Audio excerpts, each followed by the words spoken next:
All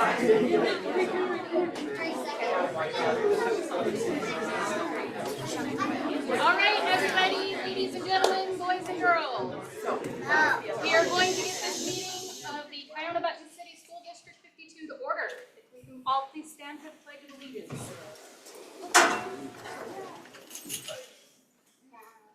I pledge allegiance to the flag of the United States of America and to the republic for which it stands, one nation, under God, indivisible, with liberty and justice for all.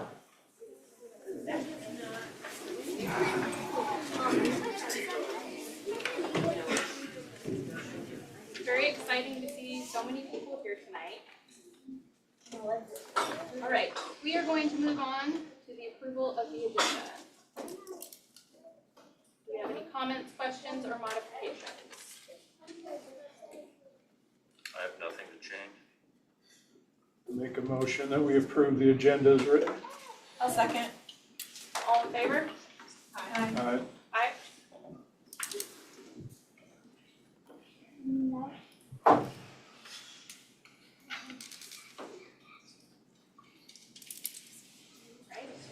We will move on to delegations. Thank you, Ms. Warner. First up, we've got two delegations this evening. The first one is going to be our Europe ambassadors.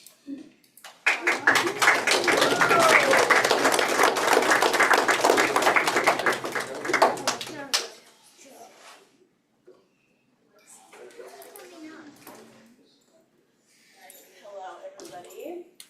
We're here to talk a little bit about our Gear Up program down at the middle school and the high school. If you are not familiar with Gear Up, it is a program that gets students prepared for, enrolled in, and successful in post-secondary education. Just a little, my name is Sarah Benoit. I'm the site manager at the high school and the middle school. And then Brandon Iverson, he's the Student Achievement Specialist at the high school, and Kathy Peterson is my Student Achievement Specialist at the middle school, both amazing. Again, just what we do for the students. We also provide tutoring services, so we fund the after-school tutoring at the middle school and the high school, as well as fund the summer school math program. Just some cool trips we've done so far that I like to highlight. Down there on the left is Nature Bridge, a really cool, actually this whole slide is Nature Bridge. So that was a really cool camp style trip that we took the kids on for 5 days in the Olympic National Forest, which was a pretty amazing experience. LIGO we've actually been to a handful of times as well as with the middle school. Some fun little pictures out at Hanford if you guys are not familiar, it's a really neat spot. Montana, we have been a few times. So some of those pictures are when we stayed for a week at Glacier National Park, which was really fun. And then we went on an additional trip where we saw the University of Montana and Montana State University. And then just some logos from all the trips we've done over the years. We have gone to numerous places, plus some. There wasn't even enough room to put them all on there. Just to get the kids out and about, get them to see new places, experience new things. And then also some of those we've done. We just came back from UW and Wenatchee Valley College in the last couple of weeks. They did Boise State over spring break. We are going to the Redwood National Forest this summer. We are also taking the kids to Arizona for 4 days and then to Florida for NASA this summer as well. My favorite thing to talk about is my Gear Up ambassadors. I have about 25 of them. They are leaders within the school. They help me plan events. They volunteer throughout the community. We've helped with Chamber of Commerce events multiple times. We've done trash pickup at the middle school, the high school. Here's just some testimony from a few of them. I like them.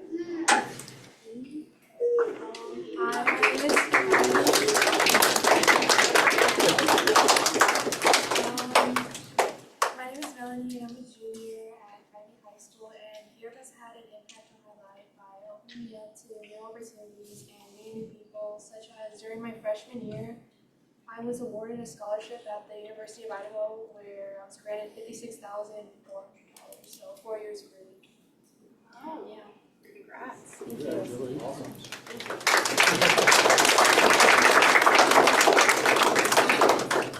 Hello, my name is Kaylee. I'm a junior. Gear Up has given me so many things Europe has opened doors to things I would never imagine would ever happen to me. It gave me the opportunity to travel and see things close up that have given me the experience that has shaped me who I am today. From freshman year, having the opportunity to go to Arizona, which I got, and sophomore year when I got to go to New Mexico and Washington, D.C. To now junior year, where I will be going to D.C. again this summer. Europe has continued to give me opportunities as I will be applying to go to Florida this summer, hopefully I get in. And just a reminder, those opportunities I named aren't even half of what they provided us with. Those are just the most meaningful and best opportunities I got. And with that said, I can confidently say that at Europe, I would be a totally different person without all these things, and I know I get to put on my resume. And for sure that if it wasn't for this program, I wouldn't have been able to live out my high school education to its fullest.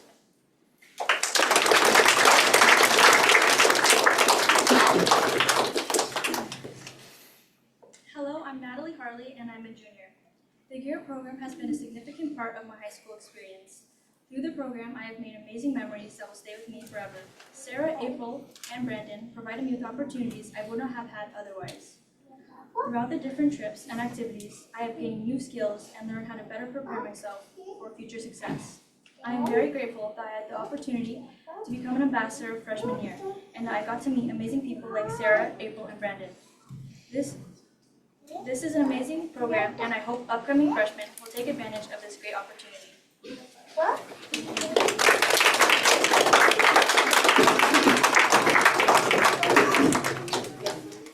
Just to highlight some achievements that these incredible kids have done. Haley Delgado was recently chosen 1 out of 8 students out of around 15 or so Europe schools. She actually won a trip with her and her father to the Youth Leadership Summit in Washington, D.C. this summer.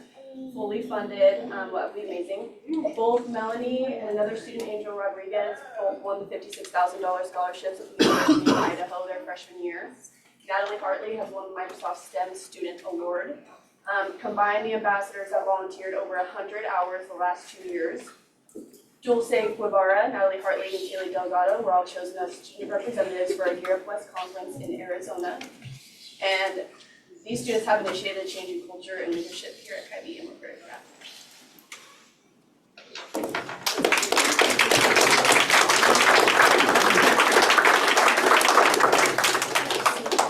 Thank you, guys. Next, I would like to introduce Lisa Upton from the elementary, who's going to introduce our other delegations this evening, and there's quite a few of them tonight. Hi, everyone. As you know, my name is Lisa Upton, and I am the principal at the elementary school. We have several special guests with us this evening who I'm very excited to introduce you to. For the past several years, we have been working on reestablishing our dual language program at the elementary school, which we were able to open this year in kindergarten. And so I am very humbled and very excited to be able to be the principal who was able to help start that again. And I am also very humbled to work with these 2 ladies over here to my left. So Mrs. Mendoza and Miss Martinez, who help run our dual language program, have done an absolutely amazing job. They have gone just far beyond the teachers that I think I don't actually know the teachers who did it prior to this year because I wasn't here when we had the program before, but they have done a phenomenal job with several of the students that you see here and then other students that we have in the program as well. And so there are several posters that they've put up in the boardroom tonight to show some of the work that they've been working on with our students. And so they're going to talk about the program a little bit, and then our students are going to come up and they are going to showcase some of the things that they've been learning throughout this year with Mrs. Mendoza and Miss Martinez. So I'm going to let them take it from here, so then that way we can get on with our presentation. But thank you all very much for having us. Thank you.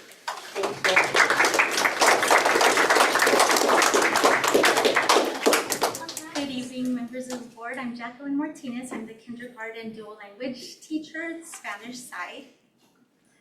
Hi, everyone. I'm Celia Mendoza, and I am the kindergarten dual language English partner. And today, just like Sarah, we also brought some of our ambassadors for the program. So, mis estudiantes, si vienen adelante, por favor, y vamos a pararnos aquí enfrente. Is it okay if I move this? Okay. Y volteen conmigo y saluden a los miembros del... Saluden. Ven aquí, Michael y Roman. Ven, Isabella. Thank you. Gracias, Anaí. Oh, gracias. Todos digan buenas tardes. Buenas tardes. So in our dual language program, we teach 50% of our day in Spanish and 50% of our day in English. Contrast to some misconception, even including some of our families, they thought that they were enrolling a program where maybe our students would be learning the ABCs and numbers, colors, kind of like beginning high school Spanish. But what it is full academic. Our programs are general ed classrooms, and we do full academics. We have the exact same curriculum that the English classrooms do. So Sally has the adopted English language arts curriculum. I have the adopted same curriculum, but in Spanish. And so what we do throughout the day is look at the standards. We meet weekly to look at the standards for kindergarten and decide who's going to teach which standards. And so our kids get that plus the benefit of becoming bilingual, biliterate, proficient. Most of the children you see today, we have 34 and 33 now in total, are reading in at least their native language, and if not, in both languages now. They are writing in both languages. Most of them can count to 100 in both languages. They can count by tens in both languages. They know their shapes in both languages. And that's not even starting to touch the actual standards. They can infer, inquire, higher order think in both languages. And they are just an incredible little set of humans. But with that, I would also like to acknowledge the presence of our families here who completely support the program. And every time we ask them to, they show up for us. And so here they are. Gracias. And so we wanted to showcase a little bit of what we do. So you'll see picture dictionaries on the walls. The vocabulary that they are learning, they're learning words like science vocabulary, comparing, contrasting, observing. They're also learning sign language in our classroom. So really some of them remind us sometimes that they are actually trilingual. And then if Sally does a picture dictionary, for example, the one behind her that says amphibians, I might do something different with it, a song or a book about amphibians. So they are not seeing the exact same thing all day. So it's not she's doing a picture dictionary on amphibians in English and then I'm doing it in Spanish. We're using different maps, different charts, different strategies to teach the same concept. So they are not merely hearing a translation of one thing in the other language or hearing the exact same thing twice. And so with that, I have a chart here where we were learning in both classes about food webs for oceans. Ustedes saben cómo se dice ocean en español? And so we talked about food webs. So if I ask my students right now, for example, ¿qué se come al pececito? What eats the fish? And they told me the octopus. ¿Y qué se come al pulpito? Al atún. ¿Y qué se come al atún? Tiburón. ¿Y qué se come a una ballena? Nada. So I asked him what eats the whale. Nothing. And then silly me, I had a humpback whale here that it eats krill. And Sawyer was like, wait a minute, how is that at the top of the food web? It is a ballena, but it's the wrong ballena. So I had to go the following day and print a picture of an actual apex predator for the top of our food chain. So sometimes they teach me too. So today we have a song. Anything to add to that, Sally? I'm really impressed with our students and their sign language. I think it'd be really nice to show our families and the board some of the sign language we've learned. How many of you remember the sign for life cycle? Let's do it. Let's do it together. Yeah, look at Miss Mendoza. Do you remember? Okay, I'm not gonna help you with the next one. Compare. Good job. What about classify? Ooh, good. We didn't even practice these. We probably should have.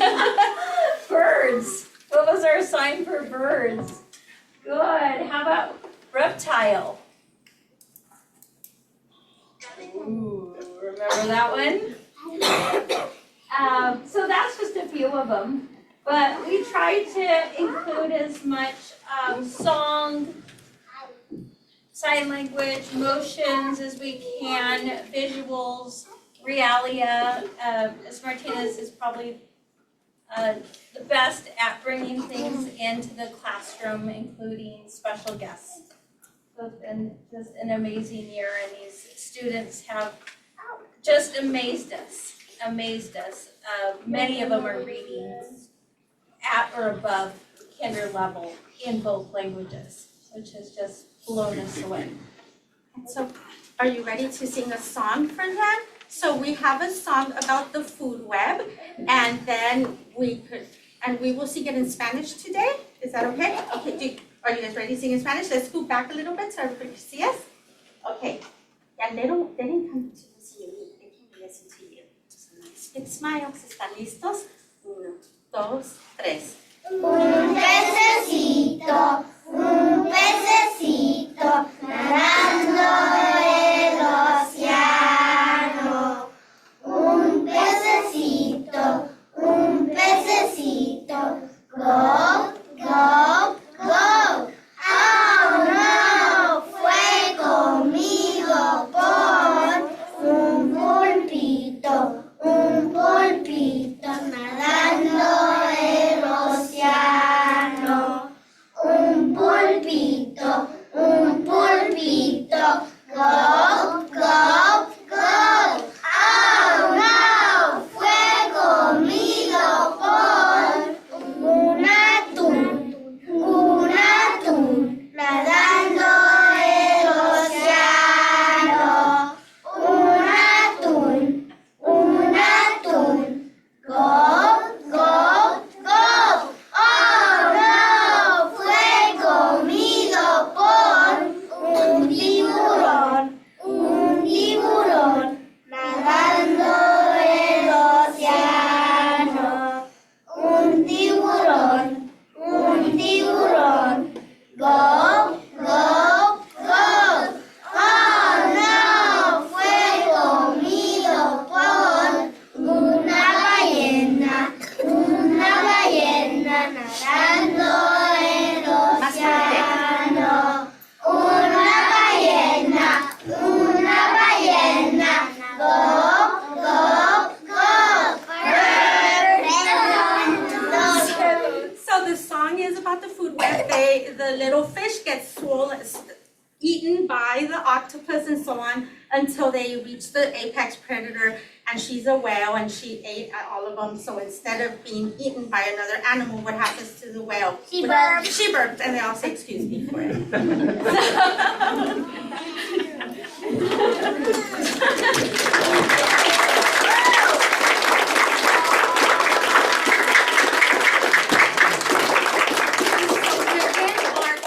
Content area, literacy is embedded, oracy is embedded on a daily basis. We make sure to have opportunities for them to provide, to practice their oral language development in both languages, because without that embedded into our system, then they really will not become true and proficient bilinguals. For native English speakers, they're speaking at a native Spanish fluency, so you do not hear the accent that you would typically hear later on when children are learning in high school or beyond. So when they are doing, for example, their letter sounds in Spanish, they say them with absolute native Spanish speaking fluency. So Ms. Mendoza is going to just point to 3 or 4 chicos que miren allá y le van a ayudar a Ms. Mendoza, okay? 1, 2, 3. Tortuga. Gemelo.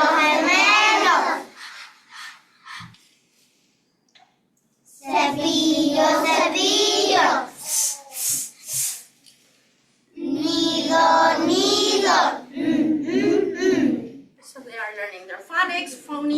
syllable segmentation and everything else that native English speakers are learning also in their native language. So that's everything we have for you today, unless we have anything else to do. Muchas gracias, chicos. Den un rapidito.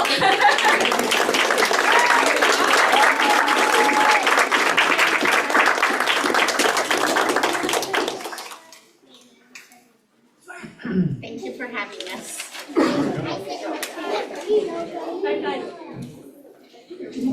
Don't wonder why you're saying. Thank you all for having us, we really appreciate it. So that's basic. I don't have anything else. And folks- Please come and see them anytime. Folks, thank you all for coming. You do not need to stay for the rest of the meeting. Thank you also, the dual language folks in Gear Up. Appreciate you very much. Do not sneak out, Mr. Henry.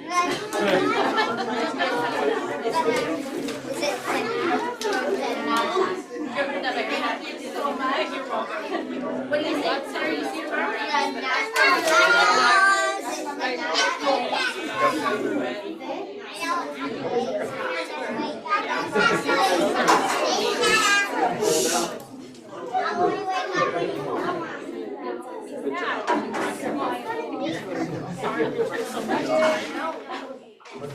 That was really cool.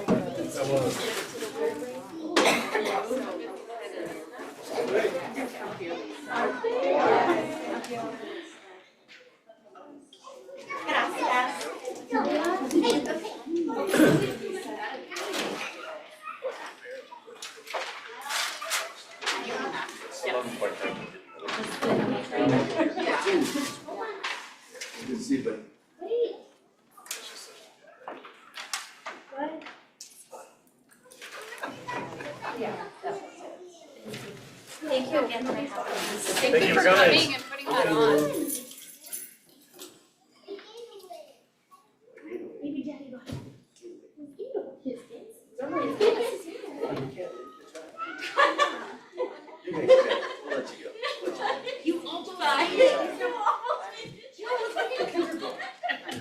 Bring them back.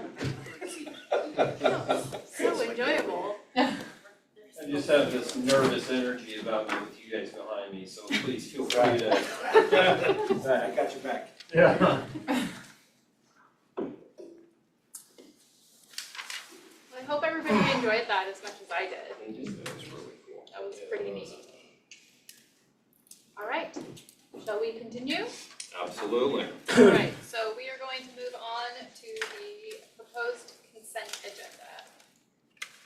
Are there any comments, questions, modifications? Not, I will entertain a motion to approve. Make a motion that we approve the proposed consent agenda as written. Second. All in favor?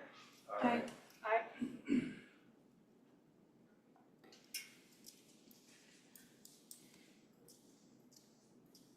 Okay. We'll move on to public comment. Do we have any public comment tonight? All right.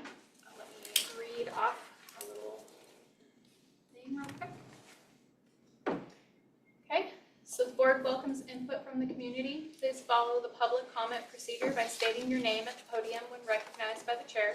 Each person is allowed 3 minutes to speak. In accordance with the Open Public Meeting Act, the board is not allowed to discuss items not on the agenda. The board will direct the superintendent to follow up on any items that arise during public comment as appropriate. The board will not allow complaints against an individual, staff member, or student in open session unless that individual has requested an open public hearing, meaning no student or employee names can be used.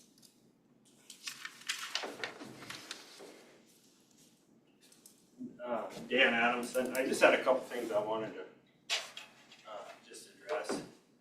I'm not 100% sure, I've been sitting in a lot of these board meetings, and I'm a little confused, and I'm sure they're doing a better job behind the scenes, I'm just saying, sitting on this side, the excuses from why we didn't have numbers from last year turned into excuses why we're still don't have numbers going for this year. So, I mean, I'm sure it's worked out. I sit here and there's reasons why we didn't have last year's, and I don't know if we ever did. I'm sure there was. And another thing is, I wanted to address, I'm glad to hear that the union negotiations are going good, so that's a change of pace. It should go good, honestly, with the financial position that the district's in. I mean, honestly, we should have a 2-year-old's mentality. No, no, no, everything's no. What about no, right? You know. So hopefully they're not asking for anything, because honestly, it's a real slap in the face for the parents that are having to haul their kids to sport. So anyway, I hope it continues going good. So anyway, that's all I've got. Thank you for your time. Thank you, Dan.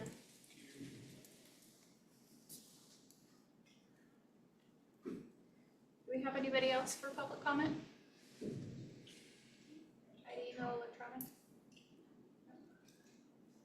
All right, we will move on to principals' reports, elementary school.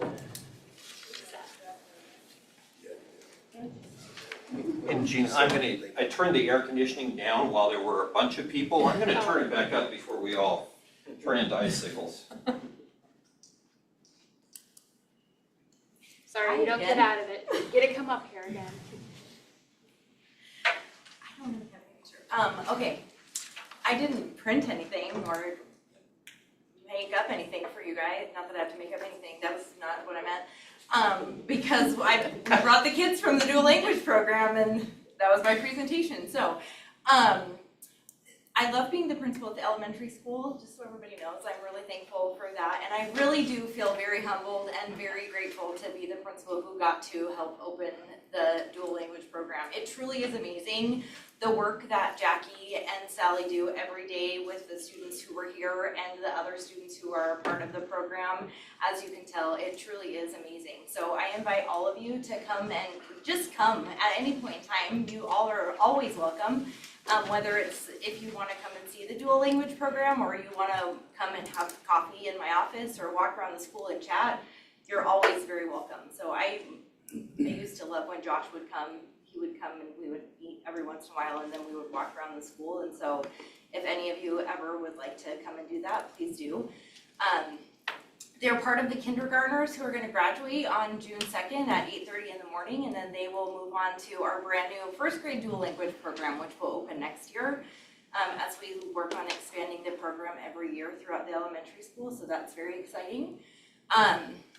We're working on testing, because it's state testing and MAP testing and all the testing that happens for the rest of the school year, and we've been testing since we got back from spring break. So the best time in a teacher's life currently, in a principal's life, and all of that. And we're gonna be really glad when May 29th hits and it's over. So I can't wait for that date, but it's also a very exciting time because we get to see some of the scores, because we've also started MAP testing, and MAP testing is it's like instant gratification, because you get to see the scores right away, whereas state testing, you never see the scores, or at least it seems like you never see the scores.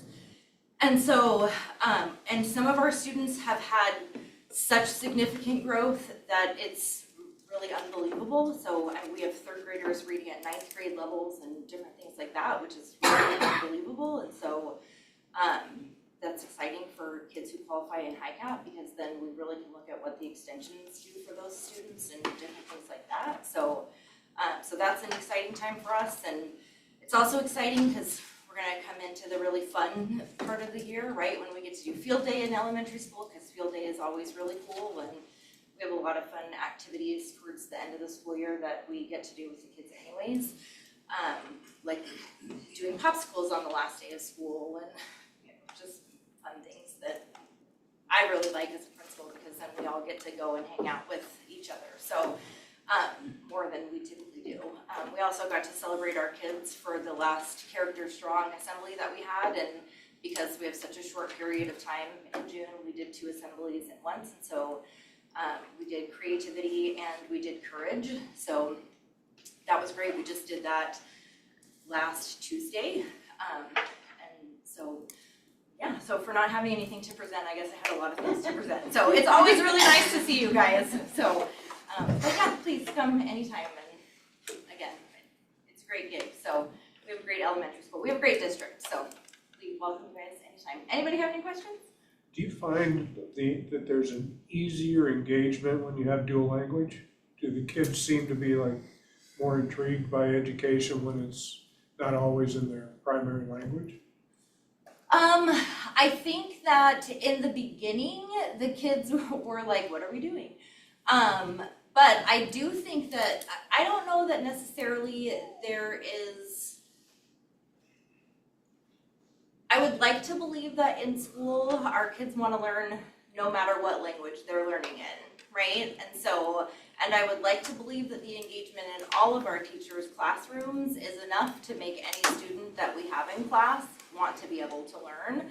I think that in the dual language program, it just looks different because they're learning something that is completely new to them at this point in time, because at this point we haven't done it yet, right? And so what it looks like for them in kindergarten is different anyways, because some of our students have never experienced school when they're coming for kindergarten, and now they're experiencing it as kindergartners, and they're experiencing it in a dual language program.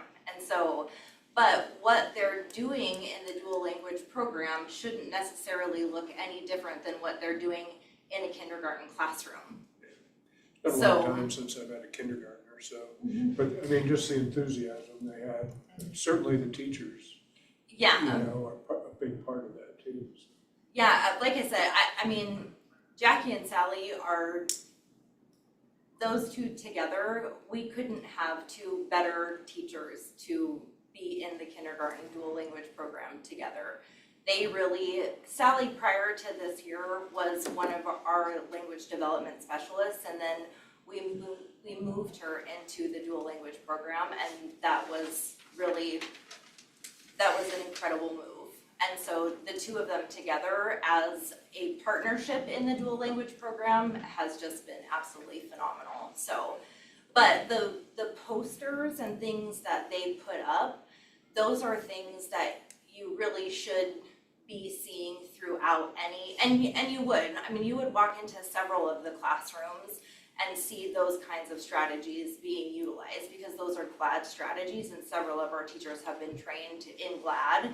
And so it really shouldn't be any different than, aside from their level of enthusiasm, because they are very excited to be a part of the dual language program. But those strategies and what the kids are learning really shouldn't be any different than what they're learning in any other kindergarten classroom. So is it a prerequisite, so you're gonna have first grade dual language or tri-language, it seems like now? Right. Is it a prerequisite that they were in dual language kindergarten to be It is, yes. Okay. Will they, as they progress, will they always have two teachers like that? Yes, because currently we're running a 50-50 two-way dual language program. So as long as we continue to do that, then we'll have to have two teachers, one that will teach in Spanish and one that will teach in English. So, and maybe someday that will change, but right now that's the continued plan that we have. Where things get interesting will be when we move from elementary into middle school and high school. That's when the 50-50 model that you see at the elementary school, we revamp that considerably and really we will have to make some changes to what a typical day looks like for those students when they get to secondary, since they go from class to class to class. See, I think this is, like, and I'm sure, I mean, just by the parent participation, there's a lot of this information that's going on with Parent Square. Yes. But to me, I don't think as a district we do enough publicity outside Parent Square. Yeah. Because, I mean, to see this kind of program in a district that is failing, or that's, you know, people's impression that it's failing, is, I think it would turn heads and turn minds or change minds if we were able to do more publicity outside of Parent Square. But I don't know how that happens, not by myself. I mean, do a fair amount on Facebook and stuff like that, but you know, that's kind of non-sanctioned, sanctioned type of stuff, so. But, I mean, I'm super impressed, Well, super thank you. impressed. Yeah, no, we really do. We have incredible families. The students, they're amazing, and our ASB kids have really gotten behind it also, and so we have a word of the week that has been added to our morning announcements, so then that way we also can help build the language within just the elementary school itself, and they encourage all of the kids to utilize, and the adults in the building to utilize our word of the day, and so they'll give everybody a phrase, so then that way they can teach people how to use it within the building, and we've added signage to the building and things like that also, and so people have really worked on embracing the program as we've worked on reintroducing it, and so, and the kids are really, they're absolutely incredible, so it's really been a joy to watch everything from just the part that I came in on and then seeing it take off in August, so it's been great. I think I'm over my 3 minutes, I'm sure. I was like, yes you are, so. Okay, well, thank you all, I really Thanks, appreciate Lisa. it. Thank you, Lisa. Thank you. Oh, There is a time limit? Yeah. So we are going to move on to ECAP Bernardo. Good evening. Didn't know we had a 3 minute. I took everybody's time, so. Just warning you ahead of time. You have I'm gonna go 30 over a little seconds. bit. No. Ready to go. Bernardo Castillo, Director of Student Services, and I'll go just a quick overview of some of the programs that I oversee. I'll start with ECAP preschool program. Continue to be fully enrolled, fully staffed. Enrollment is 36 students. Recruitment enrollment is well underway. It's become now kind of a year-round sort of effort because of how DCYF has really been stringent about enrollment. They're starting to tie it along with funding. So whenever they start tying it closely to funding, then the effort starts ramping up. So so far this year in the spring, we got banners out on our fences, flyers out on social media, district social media, and then flyers out in the businesses around town. We were just at the Spring Fling at the high school just last week. That was great. I always love to be out there and meeting the families and the kids and stuff. So, and then this summer we're going to be open through the summer. I want to be able to have that office open and available so that when parents or families are looking for preschool services, we're there to receive them and help them to fill out applications and get them through the process so that by the time we get back ready for the school year, my goal is to be fully enrolled before school even starts. So that's our goal. Last week was teacher appreciation. One of the things, DCYF has a lot of to-dos for us. They have a lot of oversight. A lot of things that I look at in our program to evaluate how well we're doing is academic assessment, end of the year academic language and kindergarten assessments. We also do an ECAP customer satisfactory survey, so I look at the data. And I always really focus on anything that's written by parents. To me, it's when parents take the time to write something, a comment or something, that really stands out for me. Last week during teacher appreciation, we had a parent who wrote us a letter, which is, I can't remember since I've been there, a parent actually taking the time to write us a letter, and she did. So I'd like to take this opportunity to share that with you. So I'm going to read that letter aloud because it was, to me anyway, and to my staff, was very powerful. And I included it at the back of your packet as well.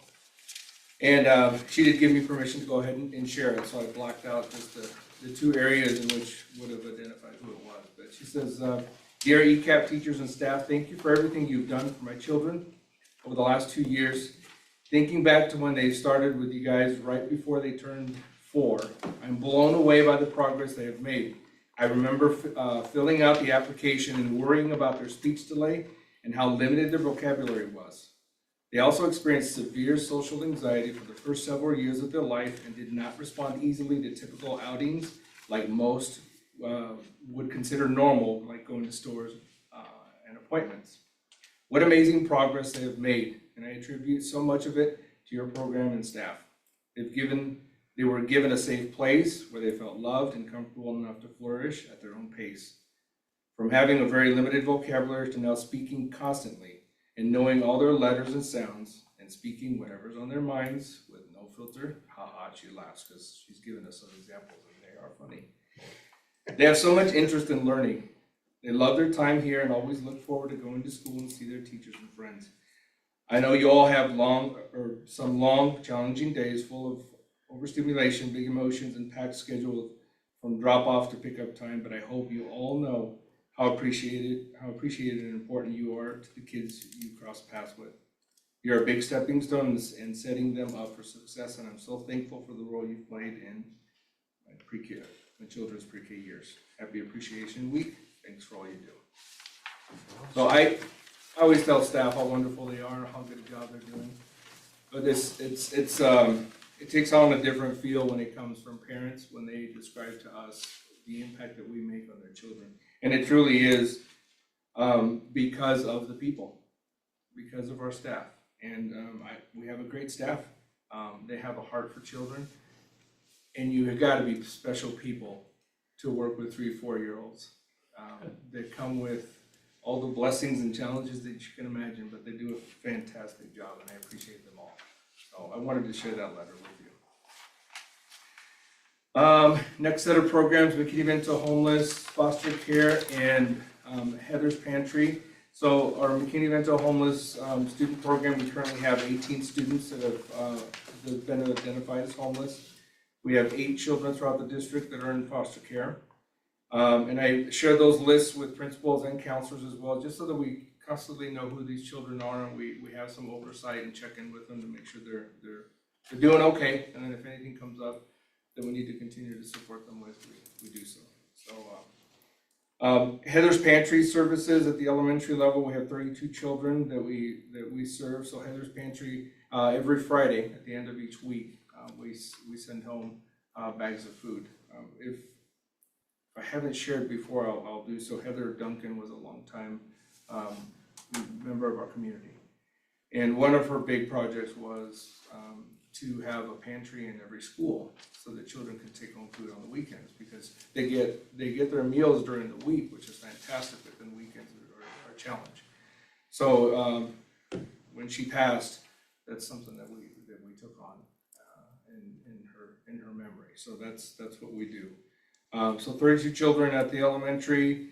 Northwest Harvest and local donors are huge partners for us to be able to work that pantry at the elementary. And Ms. Grand George and I coordinate really well. Just before spring break, we put together boxes for these kids that are on our list, so that during spring break they had a little bit extra to get them through spring break. Middle school, we have 16 kids currently, and Mrs. Montalvo that does a great job. She partners with Ag West to provide services there, but then I just coordinate with her to support her on what she needs. High school, due to some very regular and consistent donors, Mrs. Gray and I partner up to keep that pantry supplied. I listed these 2 donors because I wanted you to know who they are. They don't seek recognition, they'd rather not, be known, but I wanted you guys to know. These folks, that they are regular donors, and we are able to use those funds to supplement the needs we have in our schools. They're just amazing people. In my effort to continue to support families in need, I coordinate with DCHS, and every month they'll come in, they bring their mobile, I don't know if you've seen it, they'll park right in front of ECAP right there by my office in the parking lot, and they'll spend a day there in their big mobile van, and then they just sit there in case anybody needs help with anything, or families are looking for support, they can always, they're here locally to help us out. 21st Century, our K after school tutoring program is going well. I touched base with the coordinator and talk about what their emphasis are during the month, but it's going very, very well. One of the cool things she talked about for this month was she was taking some work that some middle school kids are doing. So they're doing a report on a play, and they're extending that learning into 21st Century and making a play out of it that they'll perform. So I thought that was really cool. Partnered with them in Second Harvest just a couple of weeks ago. We had the mobile market. I don't know if you saw it, but they were out here for a few hours. They were out here for a few hours handing out food to families. They handed out over 200 boxes of food. We had a ton of cars, so they said for just a small community, it was a great turnout. So that was a great event. And then this week, family night will be on Wednesday. 21st Century is going to hold a family night down at the elementary, and where the kids will be able to showcase their projects and do an activity with parents. You guys saw the dual language teachers. One of the things we also do, they get training, continual training. So this Wednesday, they will be in training for 6 hours. So my role with supporting that effort is to provide them with continuing clock hours for their certificates. So while they're learning to continue this program, they are also getting credits to go towards the renewal of their teaching certificates. So they'll earn 6 clock hours for that.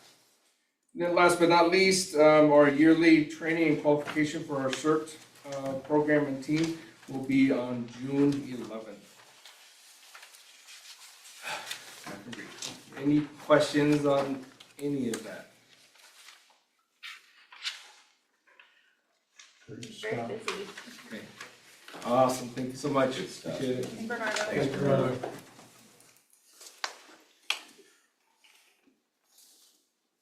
Alright, we're going to move on to the middle school. Mr. Davidson. All right, thanks, Board President Warner. Thanks for having me, Board Members Peterson, Watson Hartley, Superintendent Peterson, and Mr. Hassel, thank you very much. Like always, we're still focused on making kids feel connected, building powerful relationships, and envisioning their future. And it all kind of centers around a success triangle. To be successful in middle school, you gotta have a solid 3 legs of a triangle. And those legs are attendance, behavior, and credits. And currently, we have some stuff in motion for the envisioning your future part, which is in the center of the triangle, kind of helping kids get ready for college and career readiness. We're working through a process right now to onboard a new Washington State Universal High School and Beyond Plan template. Administrators and building leads are currently getting trained on the interface and the implementation process, and we are hoping to start rolling out some trainings to appropriate staff in the district over the next year. And right now it looks like full implementation for not this upcoming year, but the next school year. We might be able to pilot or beta test a few things this year, but the plan is for the 26-27 school year, for a 27-28 school year. Full implementation, so that will be fantastic when that is up and rolling.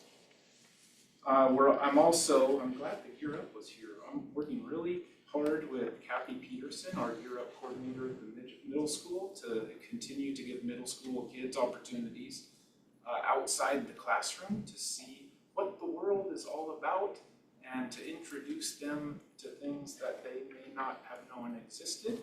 Also, my science teachers bring in a lot of science agencies, STEM Like Me, some groups from Battelle. We're always trying to connect kids with community members and research facilities that are in this area so that kids can get experience talking with professional adults, and they can help guide them to think about life after middle school, into high school, and after high school for sure. So those are great partnerships. I'm glad all of those groups are around. We have spring sports going, baseball, softball, boys soccer, boys and girls track and field. There's about 2.5 weeks left in the season. Again, like all the seasons this year, thanks to all the athletes and coaches and families for helping support our children, especially on getting to those away games. We know that's been a challenge, but we definitely appreciate their efforts. And our athletes definitely appreciate that as well. They've had a great time competing this year. This one's a little delayed. We have some celebrations. Catalina Contreras, an 8th grader, she applied for and got accepted to the PAGE program in Olympia, and she served on Senator Matt Banky's team. He's from the 8th Legislative District, Benton Franklin County area. Most of his jurisdiction is in the Tri-Cities. I'm not sure how far it extends, but that was her experience. So from March 2nd to 6th, she was over in Olympia representing the Kybe Cubs well. We even got her picture in the yearbook with her PAGE coat on and everything. It was great. We also, as I'm sure you're aware, we had a Crystal Apple Award winner, Mrs. Beth Kalinga, 8th grade science. In the middle of March, had earned the Crystal Apple as one of the recipients from ESD 123. So she definitely was deserving. That was a great honor for her. On the student side, we have issued Q3 honor roll and principal's honor roll. In April, we've awarded February and March power students. We've got the last round. We're going to combine April and May into one lump sum for our students of the month. We've got an action-packed May. We've got ASB officer elections coming up over the next couple weeks. We'll have our next set of president, vice president, treasurer, and secretary ready to go. We are going to bring back department students of the year for each grade level. So my staff is working on nominating students at each grade level for exemplary performance in each subject. That will be good to bring back and get recognition to as many students as possible this year. Tomorrow night, doors open at 6. We have our second edition of combining the end of the year music concert / art show. Mrs. Cariaga and Mr. Kelly have been working really hard on this coordination, and they're very excited to showcase all of the hard work of our students beginning at 6 p.m. tomorrow in the middle school gym. May 22nd, that Friday before Memorial Day, our cave service projects are going to be on the docket again. You'll see a lot of little cubs out there in the community cleaning up areas around town, washing cars, serving lemonade. So they're already in full planning for that. 8th grade is going to take their annual field trip to CBRC to have an end of the year celebration with swimming and pizza. And they'll be back on campus to get ready for that evening when we have an 8th grade promotion ceremony on June 4th, 6 p.m. in the gym. It's going to be another great year sending kids off to high school. And then Camp Wooten, June 1 to 5. We have 70, as of Friday afternoon, 70 of the 7th graders have all their paperwork in. So Tuesday last week, we only had 40 that had the paperwork in. So my hat's off to Mrs. Lori Hahn. She has really spearheaded phone calls home, really getting these permission slips in. So thanks to her. We would not have 70 with all their paperwork in without all of her efforts. All right, it is always a great time to be a Cub. Come by anytime. I have a question. Yes. Do you know how many students you had in spring sports? Like how many? Do you have an idea?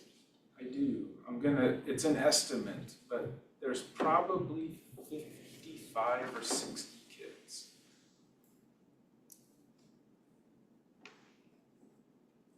And that's just drawing from 7th and 8th grade. So there's roughly a total of 210 students, so about a quarter of them are out for the spring sport.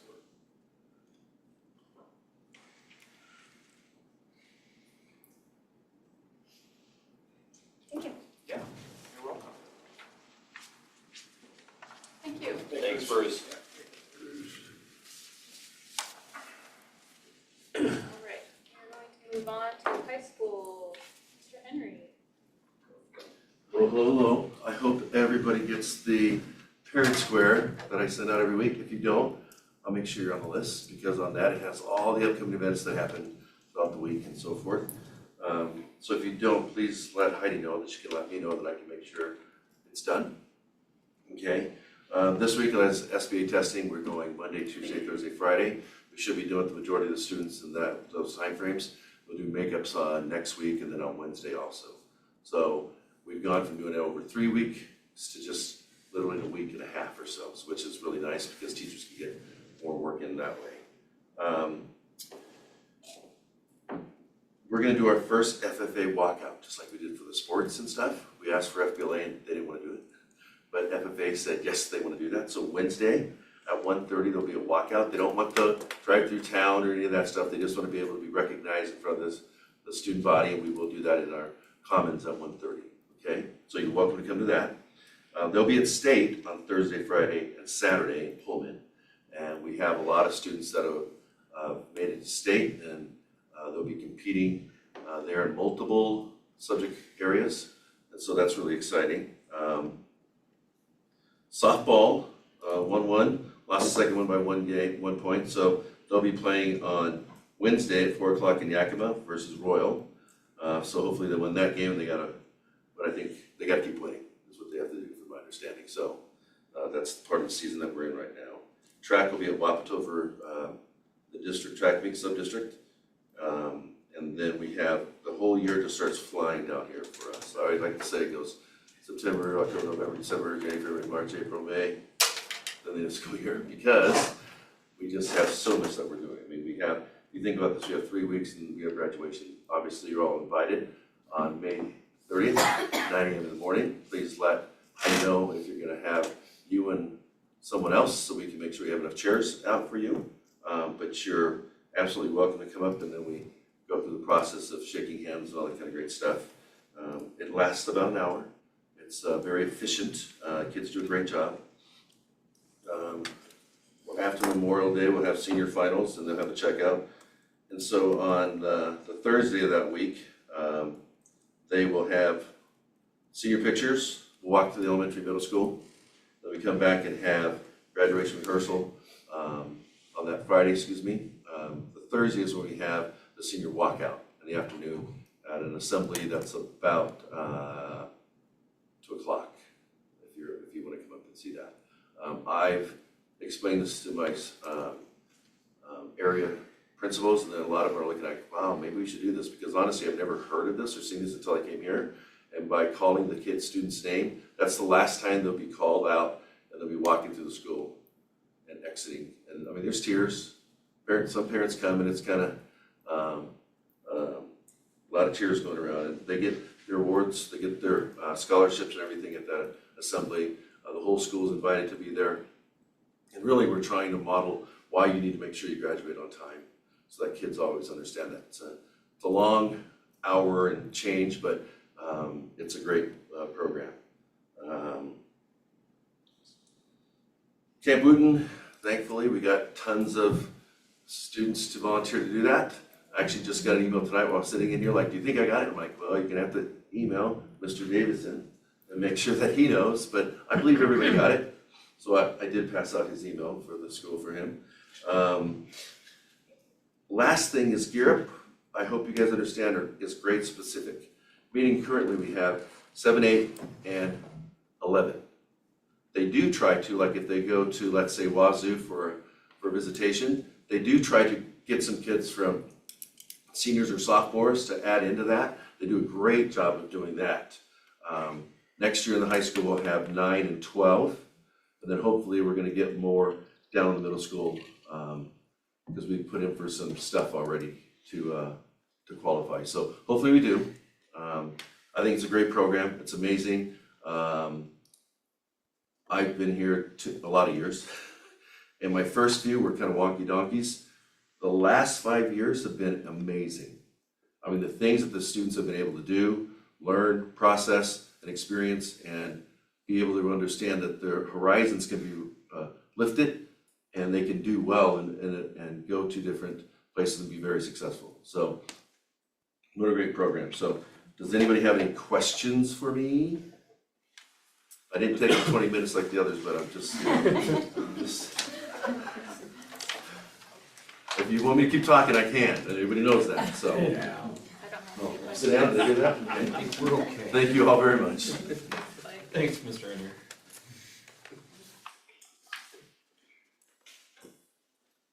All right, we are going to move on to unfinished business financial update. John? Thank you very much. So the cash flow continues to be an issue, which it has been for a couple months now. Luckily, Mona, our directors, our principals, and the staff have been trying to minimize that, again, by just focusing on the needs to continue business rather than any wants that they might have for their classrooms or their programs. We did just finish our state audit, and we have our exit conference on Thursday. And so that went well, and we should have some more information on that once that's completed, but there were no material findings. And that is pretty much all I have for that. I was happy to see how the audit went. I was a little worried about, sometimes it get chaotic and they want extra information and more info, but wasn't too bad. I've been an auditor and I've been an auditee, so this one to me was fairly straightforward. So that's always good. And that exit conference is this Thursday? Yes, ma'am.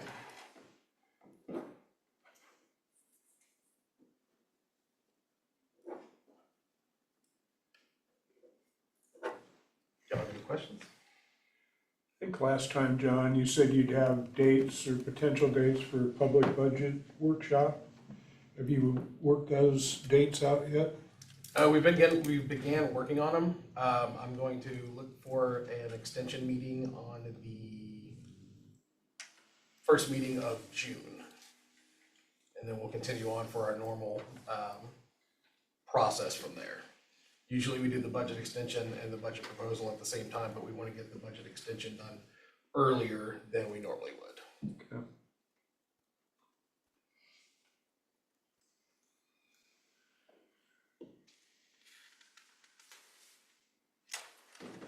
Any other questions?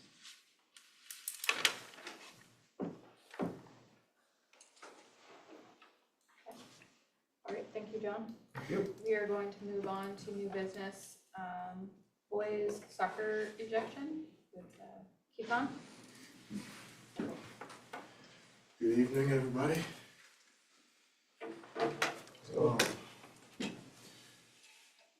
So before we get into boys soccer ejection, one thing I do want to say is culture and character are extremely important to me.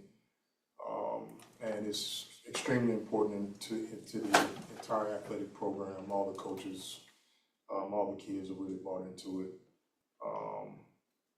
It's something that we talk about on a regular basis. And one thing I do want to point out when I go to my AD meetings and we're going through the agenda and I see all the other schools with all the ejections that they have, and we've only had one throughout the entire year, I find that to be very impressive. With that being said, on April 28th, during the boys soccer game, we were playing LaSalle, and we were up maybe 8-1, 9-1 maybe. And at the 58-minute mark, one of our players, Yandel here, was ejected for using derogatory language. The other kid responded, that kid was ejected as well. And there was no further issue beyond that point. He accepted the ejection. I walked over, we had a conversation as we were walking back to the locker room. We've continued to have conversations since the ejection, just so him and I can make sure that we're on the same page. I had a conversation with coach as well. I reported it to WIAA, I reported it to the league.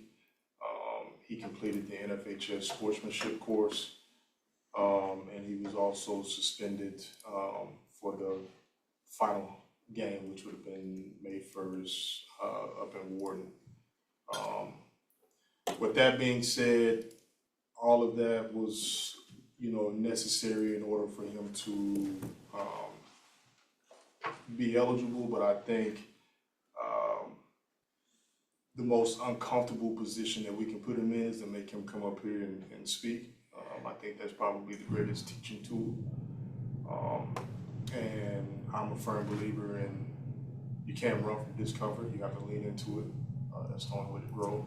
I have been working with him and I've been harping on him about making sure that he comes tonight prepared to speak to you guys and be accountable for his actions in the ejection. So I will have Yandel come up and speak. And Coach Ali, if you hadn't had an opportunity to meet Coach Ali, this is our board soccer coach. He's done an outstanding job of building a culture with our board soccer program. My name is Yandel, and I want to sincerely apologize for the word I used during the soccer game. What I said was wrong, disrespectful, and hurtful, and there is no excuse for me using that language, no matter how stressful or emotional I was in that moment. I regret what I said, and I am committed to learning from my mistakes and doing better in the future. Soccer is supposed to be about teamwork, respect, and sportsmanship, and my behavior did not reflect in those values, and I apologize.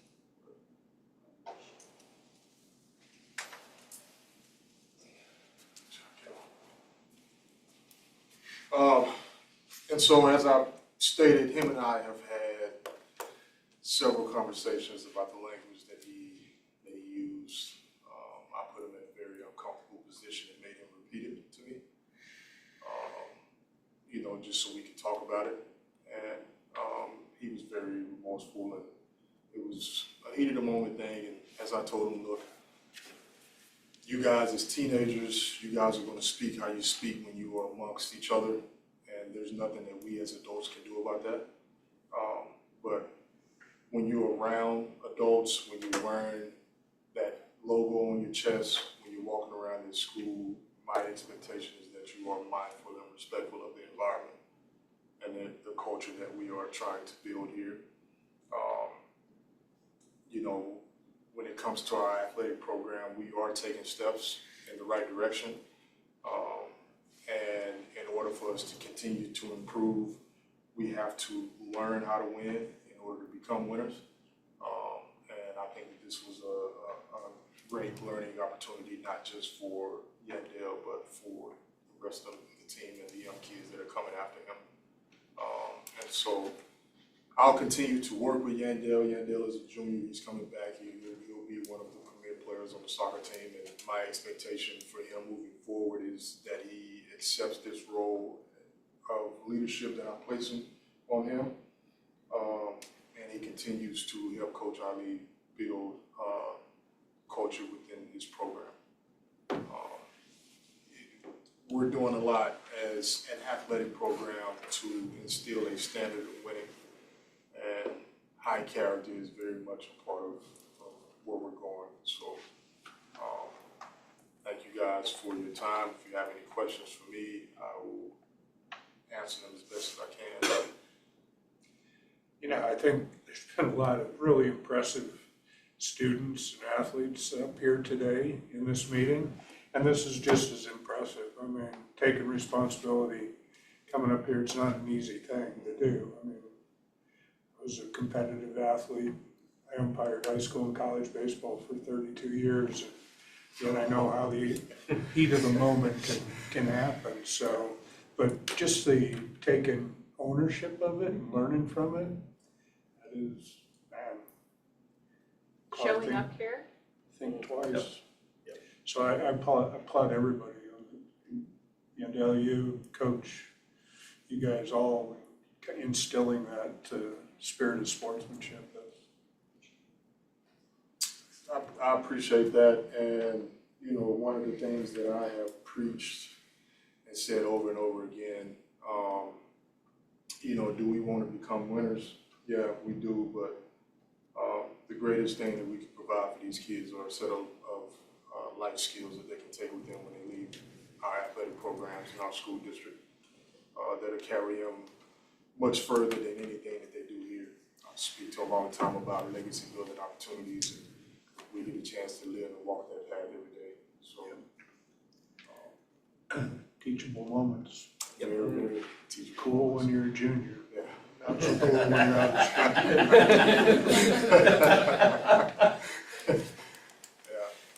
Well said. Got any questions for me? Great job. That open Thank floor you. for you. Thank you. Thank you. All of you for coming.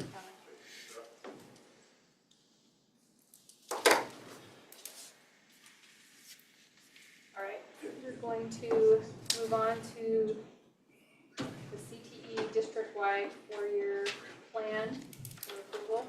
With Kaylee Gant. Hi, I'm Keely. Nice to meet all of you. Thank you for letting me come. I cannot come behind those kids, and I definitely can't come behind that. So I'm just going to go back out and start all over. I'll try to be quick. Again, I just wanted to bring forth some of the exceptional things that are going on in our career and technical education program, and I just feel really honored to even have a chance to be able to share this with you. I get to share my work with a couple districts, you being one of them, and so I'm really fortunate for that. So again, I get to partner obviously with Pete and Clay and Bruce and the leadership with what we do here in our career and technical ed programs, and I could not do this without the teachers. So really what I wanted to highlight, you guys have in your packets a really god-awful, long, lengthy document. I'm not gonna lie. And I'm gonna say that is boring. And so what I brought instead was what I hope is a little bit more entertaining, is some visuals for you. And really tell you more what our teachers are actually doing in the classroom, and less what's on that document that is what I have to produce for OSPI. And by nature, I am compliance, but really what I want you to see is what's going on in our classroom. So I'll move us as fast as we can real quick. Whoa, size little font. Okay, so I'll summarize these next few pages then, because that is teeny. So some of the things that are just going on, and again, I'll probably talk about it a little bit more when I can actually get to use some photos. But again, in Ag Ed, and I'll probably share this a little bit later, and we highlighted a little bit about what FFA is doing and such, but the beauty of what we have with Ag Ed and is so much of what we do is hands-on, and that's really the beauty of career and technical education, is these kids are really getting to get the hands-on in what they're doing, and then it's tied to what we call our extended leadership, our extended learning opportunities. So this is what they're doing beyond the classroom. This is all the time that our teachers are taking outside of the classroom, that's really taking what they're learning and putting it to something applied and really building it towards a career pathway. And so really what we've been doing a lot of that with FFA and with our competitiveness within our program, and I'll talk about that in a little bit. So I'm gonna kind of fast forward through that because I know all of you don't wanna be here all night. And then in Tech Ed, I think it goes without saying, you just really have a unique treasure in what you have here in David Lake. And so I think it's really sad to say that he's leaving. I know, like, he sat on my interview committee. So for me, it's kind of hard to see him leave because he was the first one that after I got interviewed, he trailed after me, going down the stairs after my interview, and raised after me to ask me a couple questions on the side. So very passionate about what he does. He is a true artisan, very much a craftsman at what he does. What the students have been able to gain just in the technical skills, but also in the life skills. What I've heard unanimously from every person that has served on his advisory, they've all come back. His entire advisory committee is comprised of all people that have been out in industry that want to give back to his advisory committee, and they've come back in and helped with everything they've done, and they're in the classroom, and they've all come back and said that what they've learned are life skills, that they will always have with them, and that they truly value what he's been able to do for them in the classroom. So I think, one, I just really wanted to highlight really what David's been able to do in that program, and I think it just goes, I just can't say enough about what you've had in that little unique treasure that you've had. It's hard to find a gem like him, and so it's really sad to see that he is retiring, but I wish him the best. And I'll show this again, but he won the 2026 WITIA Teacher of the Year Award, so really nice way to close up his years of service here at County Benton, so happy for him for that. And I asked the teachers kind of what is our future vision, like moving forward, what are we looking at in our programs? And so I know we've probably talked about this in one of your other school board meetings, But there is no replacing David. And again, one of the reasons he's a unique gem is there are no other university programs that are producing teachers with the same background that he has. So we don't have that even in the state of Washington anymore. And so in order to find somebody like David, we really have to be searching deep into industry. So when we looked again, we were able to find a teacher within agriculture. And the nice thing is with this teacher is they will not only be able to still offer the classes that David offered with our woods and with our design and drafting, but able to add another depth of more classes to that to give our students a little bit more breadth in their offerings. So we're excited about that future, but we are really sad to see what we're going to lose with David as well. And then if you want to go to the next slide, I'm super dry mouth. Okay, family and consumer science. One of the things that kids love those classes just simply because they love food. Who doesn't love food, right? And so it's a unique opportunity for our kids. They've been able to grow what used to be just our creative foods class. We grew that into adding a baking fundamentals. And so the kids have had some growth in what they've been able to do in that class, and they've really enjoyed that. All of our students earn their Washington Food Handlers Permit. So we add a little bit of depth with adding some credentials behind all of our students. That's another big crucial piece with career and technical education is we try to give kids some employability skills and some employability credentials before they graduate so that we can help them move on into their career and into their workforce. And then in business and marketing, when I was talking to Carrie, one of the things that she wanted to highlight was just the success, again, it was mentioned earlier with Clay, but with our FBLA. So we had new students in FBLA this year. And of those, so we had just 6 students that originally signed up, but 3 of those students, they made it all the way to state. That's a pretty huge accomplishment for those new students to go that far. Made it all the way to state, and one of them placed in the top 12 in Washington. So that's a pretty huge accomplishment for those students. Really proud of them for that. Again, one of the things that's kind of another theme within career and technical ed that you'll see often is that we do a lot of things within our communities. So whether that's community service, it's fundraising, but it's a lot of volunteer time too.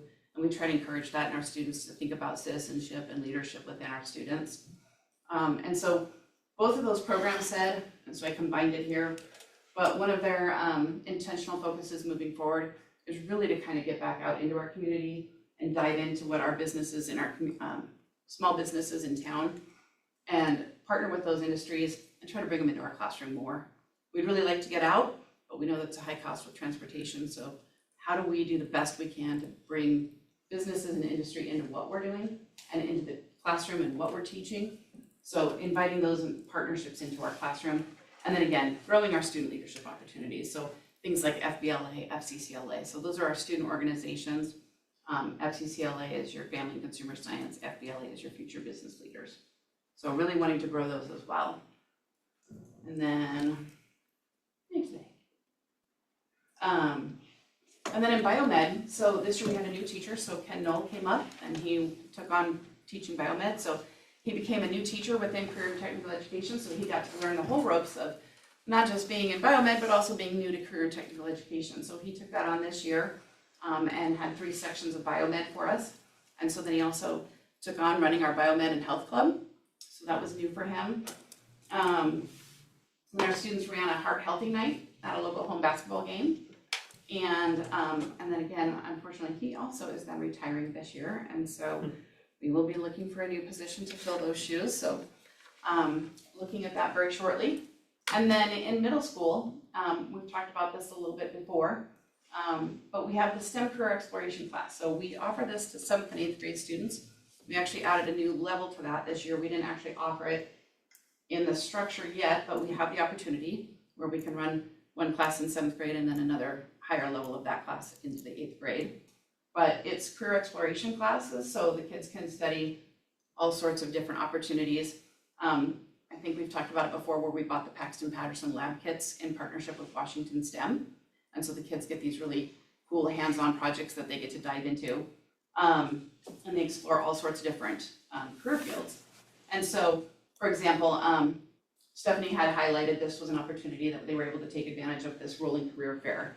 And so we had a lot of different business partners that came up onto campus to the middle school, and the students had practiced everything about like even the soft skills, because not only do we just talk about what are the careers in the industry that are out there, but what are those soft skills? So how are you introducing yourself? How are you asking questions? How are you shaking hands? Are you looking the person in the eye? And after you have wonderful volunteers that serve time like this, how are you thanking them for their time and making sure that they feel appreciated, that they were there to help and work with you? So one of the things that we talked about moving forward then also is adding to Stephanie's depth in which she has different career units for all of her students, and just expanding those number of units so that more students can explore more careers as we move forward. And I think that some of this will also play in a lot as we start talking about high school and beyond plans, as far as how our kids are starting to kind of inventory what their aspirations are and what their skill sets are. So, moving forward again. Okay, so I really wanted to kind of highlight the teachers because they're really the ones in the classrooms. They're the ones that are doing the work behind this. And I just wanted to ask them, I just said, what is your, what's some of your biggest accomplishments? What would you like to highlight? Like if you could brag on your program or your students, what would you say? So one of the things that we got this year, we've talked about the CDL prep class. So most of you already know that our students are able to get the Class A CDL. And it's a pretty amazing program that we have here. It's very unique. I'm still getting calls from people that weren't wanting to know, how are we doing it? Can they come visit? And so we actually just got a $10,000, it's a little over $10,000 donated item from CBC, and it's in a forklift simulator, so the kids are already jumping on the forklift simulator. It's pretty cool. So if you ever get a chance, ask Micah to come over and see if you can jump in and practice. It's pretty awesome. So that all of our kids can get the forklift certification. And Micah we've sent him away to training so that he can certify the students in the forklift certification. And then recently he was just notified again also, he had applied for a CASE grant. So a CASE chapter grant for his FFA and was awarded a $40,000 grant for that. And then also in partnership, we actually had another grant that came through, I think, for $3,500 that we're waiting on yet, but that should be coming through from the Pasco Chamber of Commerce. So, and then our FFA students, so again, super successful this year, as you know, and so we took home, had a team that took home District 5 championship, or District 4, sorry, championship in ag sales, and 9 of the students are headed to compete in state in 5 events. And so we're sending them in there's a team for ag sales, milk quality and products, and then there's another team for first year member, and all of those are first year members, obviously. And then we have individuals that are competing in both creed and cooperative quiz. So excited to be sending them off to state. And then in business and marketing, again, Carrie had the 3 new FBLA members that competed and all the way to state, and one of those in the top 12. So she was pretty happy about that. And again, one of her big goals this next year is to really try to push and encourage more growth in her FBLA program. And then also in the business communications class, so this was a brand new class we offered this year. And one of the great things about that class is it offers our students an opportunity to earn, it's a 2-for-1. So kids can choose whether they want to use it as a CTE credit or if they want to use it as an English credit. So they can use it either way towards graduation. But 8 of those 10 students just earned their professional communication certification, and then they will also test here shortly for their AI certification. So that's next week. So looking forward to that and seeing how many of the students complete that. And then family and consumer science, again, as I mentioned, a lot of our students, both between baking and the foods class, most of them do earn their Washington Food Handlers permit. We also offer a CPR first aid, also in our other classes that Jennifer offers as well. And a lot of the times too, she'll also then go over to our biomed class and also offer the CPR first aid class to those students as well, and then also to our CDL prep kids, because we're really trying to focus on getting our kids some industry certifications for employability. And then in Tech Ed, again, David, we were really honored. It's a huge accomplishment to be titled with the Teacher of the Year award. So very humbling and exciting for him to earn that with the 2026 Teacher of the Year award. And then this year he had 8th grade students, so this is, I think, the 2nd year, 3rd year we've had him with 8th grade students now. I think the first time I talked to him with this idea, he was like, I do not want 8th grade kids running around my shop. But he's actually come to love it, I think, and he enjoys them. Like, he kind of loves it, and the projects that his kids have been able to create have been great. So he's just really had some rock star students that have really stood out, and he can't believe the projects that these kids have been able to create. So, and then with Stephanie, she took on, again, being a newer CTE teacher. One, she actually completed her CTE Plan 2 Business and Industry Route Teacher Training Program, so excited that she has now applied for her initial teaching cert and was awarded her initial CTE cert this year, so she's good to go there. And then her students, this was kind of neat, she had her CTE STEM Club, I wish I should have brought some of them to show you, but the students created storybooks. And then they turned around and they took them down into the elementary school and they read them and worked with the elementary school students on the storybooks. But they're really cool to actually look at. Like, I was really surprised at how impressive and professional the books really were. So I wish I had had it. I should have thought to bring a copy with me because they look really, really nice. And then I think I just kind of wanted to show, so this is just kind of as a whole, all of CTE. This is really kind of some of the things that we do tend to focus on anyway. But again, just increasing our student engagement in what we do with our extended leadership, whether it's a registered CTSO or career and technical student organization, or what we call a leadership equivalency, so like another outside of that club. We really try to get our kids involved. It's that extra leadership piece that really builds on what we're trying to teach in the classroom. And then again, we really look at that credit equivalency. So like I mentioned about the business communications class. So we really want kids to have that extra ability and flexibility in their schedule so that if they're trying to still meet their high school graduation plan, but can they take classes that might meet like a career aspiration that they might have?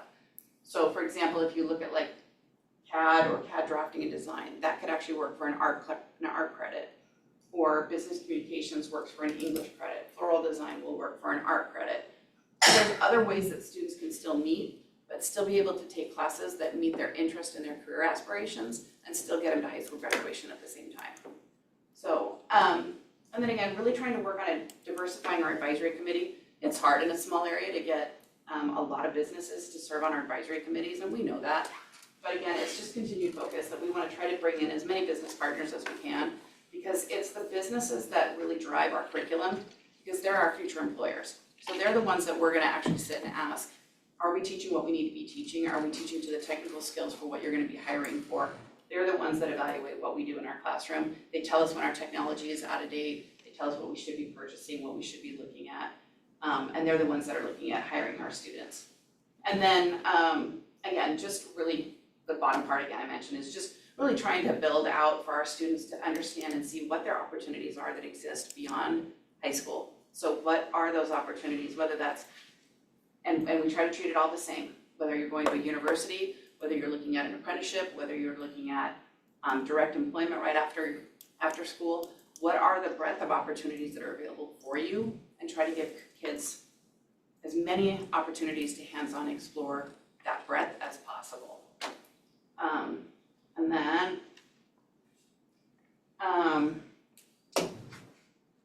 okay, so I just really, I think the pictures speak more than anything. So these are just some of the pictures that I was able to pull from the teachers. So in the upper corner on the right side, you'll see these are some of the pictures from Stephanie's class. At the top, there's a marshmallow team project that they're working on. And then again, there's the, well, I don't know. Okay. Oh, we went fast forward. Oh, that's fun. Yeah. Okay, I'll talk fast then. The rolling carabine. That one is, that was the one where I was talking about where we had all the different like EMT, paramedics, firefighters, and all these different individuals that came to the middle school. The health sciences up there, the kids are learning to do pipetting, and so they're working with that, and that's again part of the career exploration STEM lab kits that we have. And then again, at the bottom was an engineering and design competition that the girls were working on. And then business and marketing, these were the students that were headed off to state. So you can see at the top the 6 students there, that was at the regional placements, that was held at CBC. And then at the bottom there, I think is at Spokane, so you can see the students there. And then I listed some of the student names for you. And now I thought it was gonna like fast forward for me. No? Yeah, okay. And then I just kind of wanted to highlight, so in family and consumer science, this is an example. Our advisory committee members are just super important to what we do.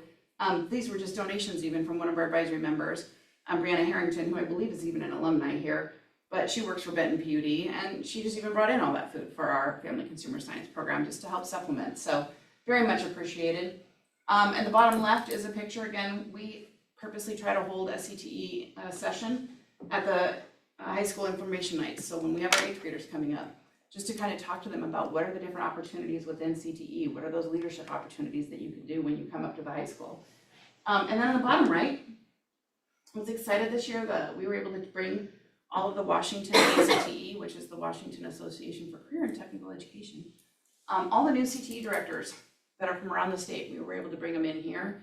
We had them at Richland, we were able to bring them in to Benton City. And unfortunately, it just happened to be like the day after David Lake's shop. Yep. And so it was like, he was so gracious, like they were so good about it, because I was like, oh, okay, where are we gonna like restructure this whole visit and the whole tour? And we made it work, but it was so great because it was exactly like what they needed to hear about what you would have to do and how you would have to deal with it. So it was a perfect example for all of them. So they loved the shop. They absolutely were so enthralled with all of the stuff that was going on. They couldn't believe the level of the intricacy of the work that the students were doing. So they were super shocked at that. The upper 2 pictures, this is an example of one of the opportunities we were able to take students out to. This one is an apprentice week, and I'm super thrilled about being able to do this every year because rarely are we able to really get our students in with the apprenticeships. We usually will get them out for like a one-night career fair or something like that. And they might stand at a table, but this is actually getting our students out too. And they take a tour between the 3 different ones. And so we had electrical, carpenters, and the plumbers and pipe fitters this year. And the kids actually get to do hands-on projects everywhere they're going at each of those different sites. And so the top up there, you'll see they were doing work on the millwright. I mean, it was just fantastic. There was girls, and this was the best part. I loved this part of it because I actually went with the KIB group. Even I ditched my other districts and I went with KIB. But the middle one at the carpenters, they said that KIB was the best students they had had. And I was like, are you serious? They were like, no, seriously. They said they were the best students, they were the most engaged students, and they were the most fun students. And I was like, wow, okay, I was pretty impressed. So they had a good time, and all the girls, you couldn't get a power tool out of the girls' hands. I couldn't believe that. So that was super fun. And then maybe there's another. Oh, yep. Okay, so here is, I could not put David in his pink shirt with his Rebel Queen shirt on, so I let him have that slide. And then he gets his 2026 Teacher of the Year award, so that was one of the plaques that he was awarded there in Wenatchee at the annual conference. And then these are just some pictures of some of his teachers, so, or his students. You have one of his students that is taking the Core Plus manufacturing with that board. And then I had to ask him what this was with Manny's. It's a tortilla press. I'm like, that's super cool. I had no idea what that was. And then we're very fortunate. We have Pat Hickey in the class all the time, and he is a volunteer, works with the Mid-Columbia Woodturners. So he's often in that class helping to support the learning and what they're doing. So again, another skilled technician that's in that classroom we're really fortunate to have. And then you can kind of see that picture of that guitar. That's just an example of one of the many that David has been very famous for with his guitar builds. And then in the upper corner, he also does a ukulele build. And so in the summer, he often offers those classes. And if you've never seen that, that stuff is pretty amazing. And he's actually been hired out by, who's the, oh, now I'm gonna have a brain lapse. Out of school. Okay, skip me on that part. We'll keep going. It'll come to me. And then these are some pictures from Ag Ed. And I don't know why our luck, but Benton City keeps getting second. I'm gonna bribe somebody pretty soon. But so we keep getting at the CBC Holiday Hustle. So it's a great project. We go into CBC and they give you kind of like a project scenario and you have to solve the scenario and you have to present to all the different teams and to your judges. And they've gotten second. And I'm like, we've gotta get first. Because first is a $1,000 scholarship for each student that participates. So we're like right on the cusp. I know it's gonna happen next year. And then I have some pictures, obviously, of the plant sale, the annual plant sale. It's always a success. And then some pictures from the Central Washington, the livestock show. And so we had the grand champion market steer. And then there's a picture of Micah's daughter. And then the upper pictures from the Washington State Evergreen Tour. And then sub-districts in the bottom corner in Ellensburg. And then this is a picture, you can see of the student that's actually working on the simulator. So we're excited about that. And then up above that is a District 4 Ag Sales Champions. And if all goes well, and year, we will have a simulator for CDL donated to us from CDC too. I don't know, we'll see, we're working on it. So I think, maybe that's the last slide. That's the last slide. Okay. So, a lot going on in the CTE, but do you guys have any questions for me? Otherwise, you have that wonderful document that you can read in all your spare Well, time. I was gonna say, it's a much better slide than the document. Right? Tell that to OSPI, because I'd really rather submit that than that. This one froze up my printer at home. I know, and this size like 3 font, yeah, it's fun writing it too, yeah. But anyways, it's a pleasure, so. Great stuff. Yeah. Yeah. It's, Very, it's great for the students, you know, like, not all students are gonna go to college, so it's that, experience already to start working. Yep. If need be. and that's a huge push, like for us, we really are trying to get those employability credentials, and one of the big pieces, we're not even just talking about that, and we're not even just, almost every one of our classes, every one of our frameworks, we always have a section that talks about, what are the careers within that area. So there's always some type of career research that they have to do, they always have to research like how much income, what kind of training would you have to go to, what kind of level of education is needed for that, what would it look like, we almost always embed, whether it's guest speakers that are coming in, if we can do a field trip, that would be great, but if not, like who can we bring into the classroom, what kind of hands-on thing can we be working on, can we bring something virtual if we can't actually go out to it, how do we get them as much career exploration or career hands-on of whatever there is within that industry that we can possibly provide them. We try to do that. And then we talk beyond that. We talk about, I mean, even like you were talking before about leadership, right? And character, because we talk about what is those soft skills that employers are looking for. Because what we're trying to teach, whether we're talking about middle school all the way to high school, if I'm talking about what I'm doing in careers in the middle school, well, that's 6 years before the student graduates. And I've got to project what the employment looks like just at high school. But then I got to think about, well, what if they have to go to post-secondary? What if they have to go to university? How many years forward is that? And what do we say? How many careers exist that that we don't know about? So the things that I can do are the things around character. They're around leadership skills. They're around those 21st century employability skills. So how are we shaking hands? How are we greeting people? How are we thanking them for their time? How are we looking them in the eye? How are we working with people? So we try to embed that too in all of what we're doing when we're teaching about our various careers. So all of those are huge. But anyway, I could go on and on. It's a great program because I just want to say, don't quote me on it, but I think my son may have been the first kid that did get his CDL, passing all of his tests as far as all of them, and he is currently in lineman school, and that is something he doesn't have to pay for because he did it at IB. And he probably got a little jump up on his lineman's, I would assume, because he has his CDL?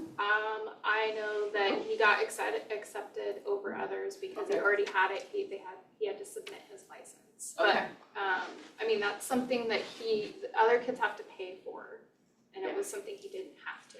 And we're really lucky. I mean, we've got some really crucial partnerships because we had Prosper Memorial Health stepped up. We asked them if they would pay for all of the students to get their physicals done, their DOT physicals, and they paid for every single student that's gone through there. Between our partnerships with OIC of Washington, which stands for Opportunity Industrialization Center,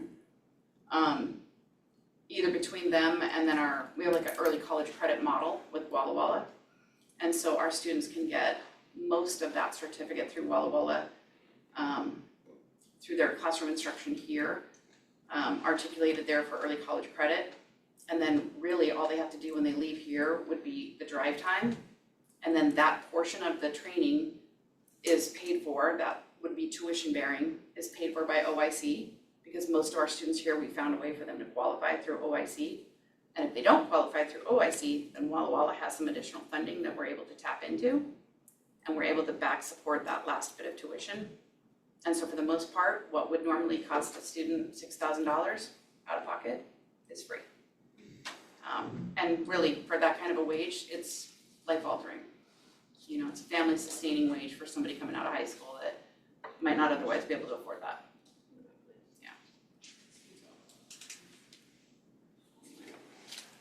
Love it. We just need a formal vote and hopefully an approval on the 4-year CTE plan that was just presented. Did everybody have a chance to read it and then have a useful presentation that made it? That was a way better that's- presentation. Yes, Yes, and just so you know, like that long lengthy thing comes about because every one of our CTE programs do that individually. And then we take each of their individuals and we merge them into that. And so chat is helpful, but that's why you have the length is because we have to incorporate every one of our CTE programs in that. Well, I move to approve our CTE district-wide 4-year plan. I second. All in favor? Aye. Aye. Aye. Thank you guys very much. Appreciate the opportunity to share that. Yes, Thank it was you. a great Thanks, Keely. presentation. All right, we are going to move on to the 26-27 budget discussions. Thank you very much, Sheena. So as I explained to the board kind of at the last meeting and in various conversations, not looking for any votes, not looking for any line items, not looking for anything. What I want to do tonight, though, is to share with you some preliminary work that we've done around budget cuts in the district, as well as status then on some of the positions that have come from resignations or retirements, and some of the discussion around those pieces, as well as some projected possible revenue for 26-27. You will see that there are a number of places where there is no name attached. The only names that you see of staff members are ones that the board has already taken action on, because they're already public and we're part of an agenda. I have no problem sharing those with you, but the other ones, quite frankly, I think it's going to be right up to the last minute this Friday, with at least one, if not two more potential retirements, which really has the potential to impact then some shifts within the district. But overall, what you see are total amounts. Athletics at the top for a total of $320,000. Individual staff salaries of folks that are retiring, resigning are the ones with the names. We do have a couple of non-continuing contracts that I have not named simply because it has our current salaries with it. And then potential salary cuts on top of that. Then you go into the TriTech busing that we've talked about in the past as a potential elimination, as well as the MAP test. You're just under $1.9 million, and I think the board is well aware that between 84 and 85% of our district, as well as most districts in the region, if not the state, their overall budget percentage is reflective of personnel costs. Within athletics, the thing to keep in mind is, well, wait a minute, Pete, you just said that the personnel costs. Well, the costs of personnel within athletics, those are coaching costs. Costs for referees. Unfortunately, the supplies, quite frankly, are some of the smallest. But again, based on a previous conversation, we gave you a subtotal of just the high school, all sports and activities at the high school level, which would be $190,000 in costs, so about $130,000 in savings. That also has not taken into consideration any potential variance the board might want to shift and say, okay, we want to still offer high school athletics, but not as many teams, which is always an option. And then as you look down individually next to the salaries, and in some cases, some of the names you will see, for instance, with Diane Zavala's retirement as a director of special ed and director of bilingual services, what you see there is a stipend next to that in the amount of $50,000. And what we're going to do for 1 year minimum is issue 5 stipends to 5 individuals to take over all of the duties that she had and kind of piecemeal that out. Anytime you see below where it says replacement cost, if there's a Y for a yes, yes, but dependent on enrollment. You'll see next to Mr. Lake, the board has approved already an ag science teacher, and that is her current salary. So when you look at savings from that point of view, one of the things that Mike and I have talked about was it's not simply that we're cutting a position, it's what is the actual cut when you take the new salary. So that's the projected estimated new salary of the replacement employee next to that. Question. Yes. For example, we'll just go next to Mr. Lake, is the 152, 127, that's including benefits? That is total employee cost. Okay, so I just want to make sure the ag science teacher that's hired, that is not including the benefits. It is also including benefits. Okay, I just want to make sure that it's. I tried to give you apples to apples in all of this because I knew that was a discussion we were going to need to have. Okay. For instance, then when you get to Mr. Dickman, we have an in-building person qualified to teach math, actually student taught with Mr. Dickman in the past.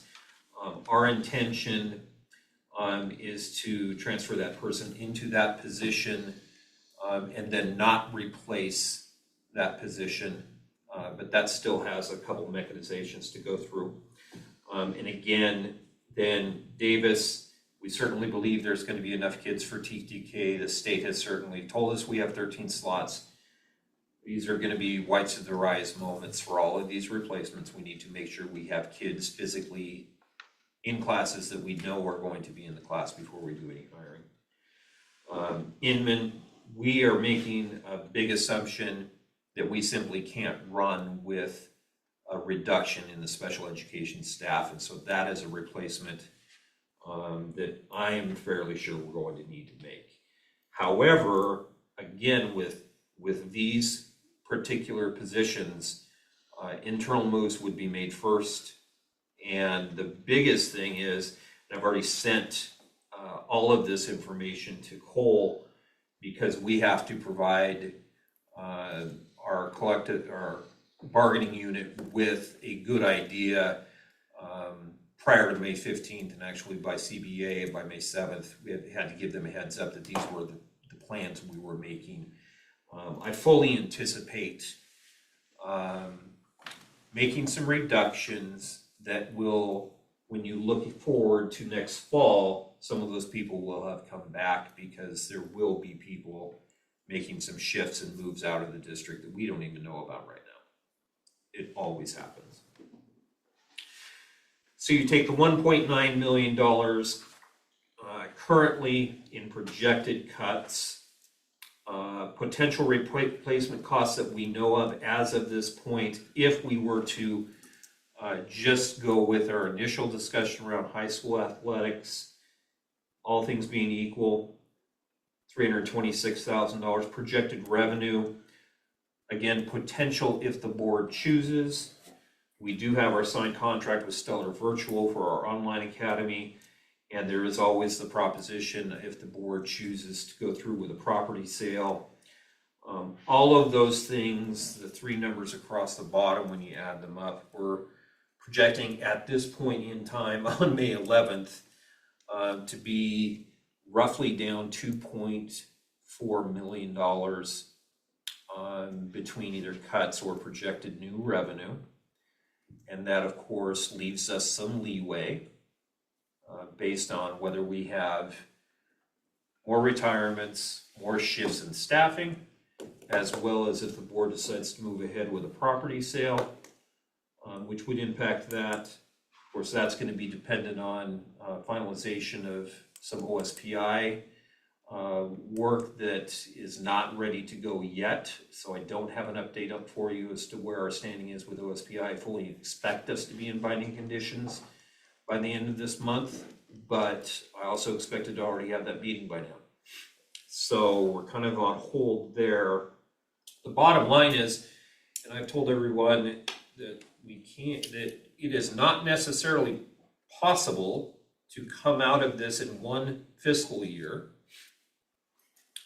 but we're gonna do everything we can to try it.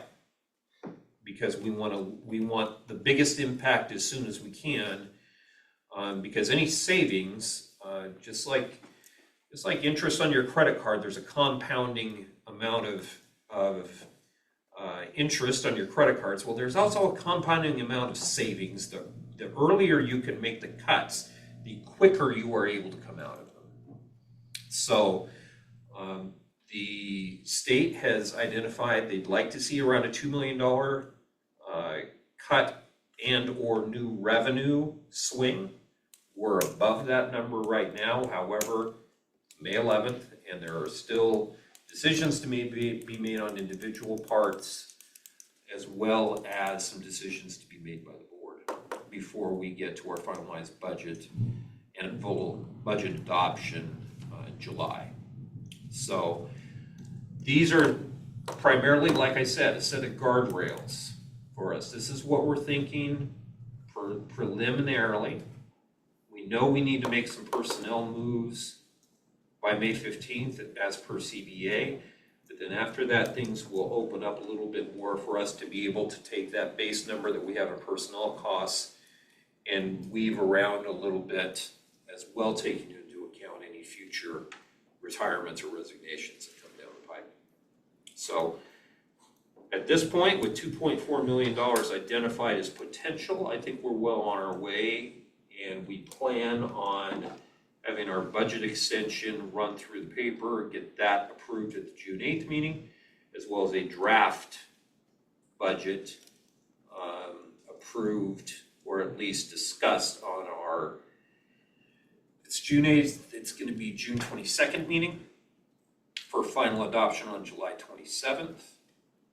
Now, in the meantime, I would like to throw out this Friday as a potential work session for the board that would be open up to the community. And this does not take an entire board. This would be simply an opportunity for a couple of board members, or as many as can make it, at 12 o'clock this Friday, for me simply to advertise and say, if you have questions, concerns, suggestions for board members, this would be an opportunity during the day for folks to come in and do that. Fridays have typically been the day that we do that, and have typically been the best day for board members, quite frankly. And then I would like to suggest, and I want to make sure I get this date right, so you all can check your calendars.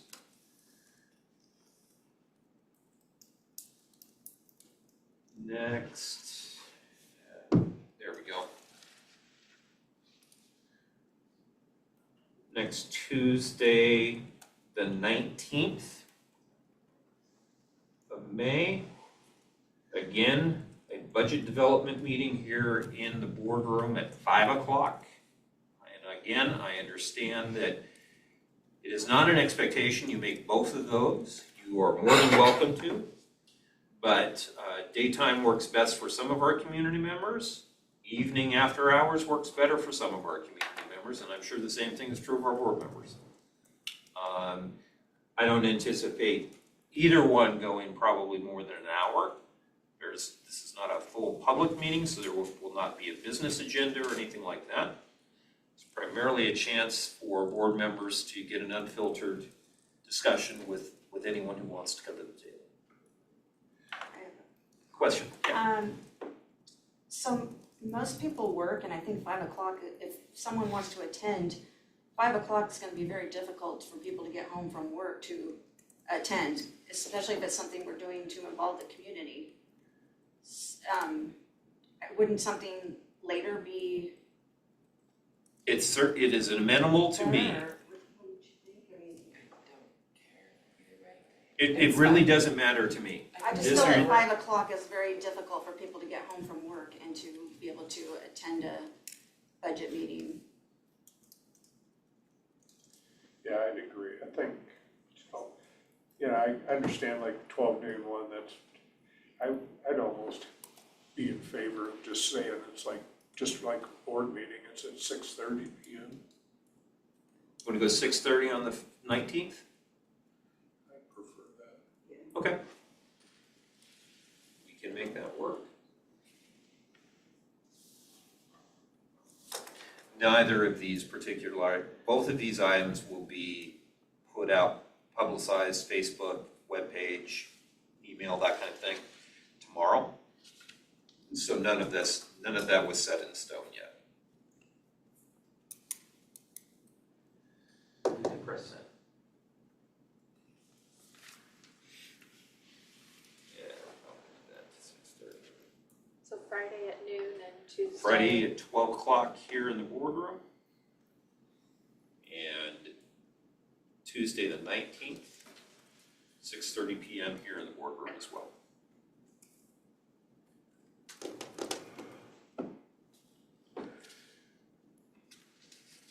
And of course, at that time, we'll still be able to go over all of the same information that I just gave to you all.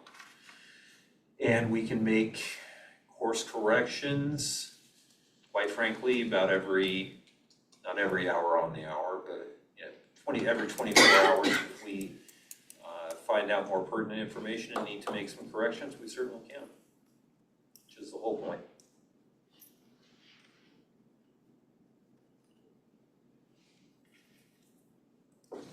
Do you want the board members to follow up with you to see who's available for the 2 days? If we have a quorum, on Friday, it would be considered a work session. Still no public agenda, other than to say that there's a public work session. If we are unable to get a quorum for either of those, it's simply a public meeting with board members. So, thank you for mentioning that, Gina. Yeah, if you're able to make it, to one, either, both, neither, just let me know, and then we'll make plans accordingly.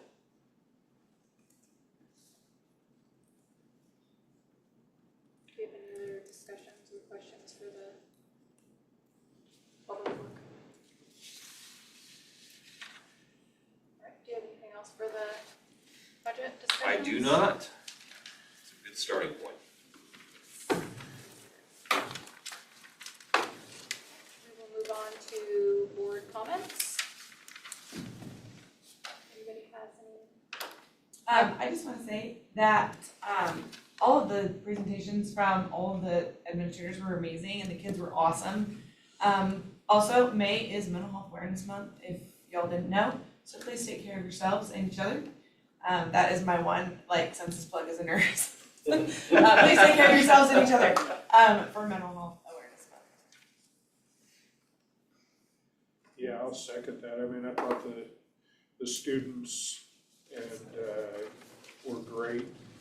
I think this was the most impactful, powerful, type of positive publicity for the district. And again, just reiterate, I would like us to find a way to get the communication and that type of publicity out to the entire community rather than just, Parent Square and that type of thing on a consistent basis. I just had one comment that just as the current existing long-term, by going on 3 years, board member, is that I've got to see some of this stuff develop and now getting to see the product of example, the dual language. I got to review and see the presentations for the dual language program and the framework and the approval, and it's just amazing to see all of that coming together and just seeing all those kids out there. And it really was. This is probably one of my favorite meetings that we've had with all the presentations and all the things that Kaibi's doing for our kids. There's a lot that goes on behind the scenes that we as board members get to see, and I wish there was a little bit more involvement and visibility to all the progress that the school has made, because there's a lot of opportunity for kids out there within KIB if we just can direct them into the paths of being able to know that they exist. So I just wanted to say that, you know, I hope it continues. Anything else? That's all. No? Okay, well, we are going to move into executive session pursuant to RCW 42-3110, section 1G, performance of a public employee for 30 minutes with no business to follow, and then adjourn. Thank you all. everyone for sticking it out. Thanks, Keith.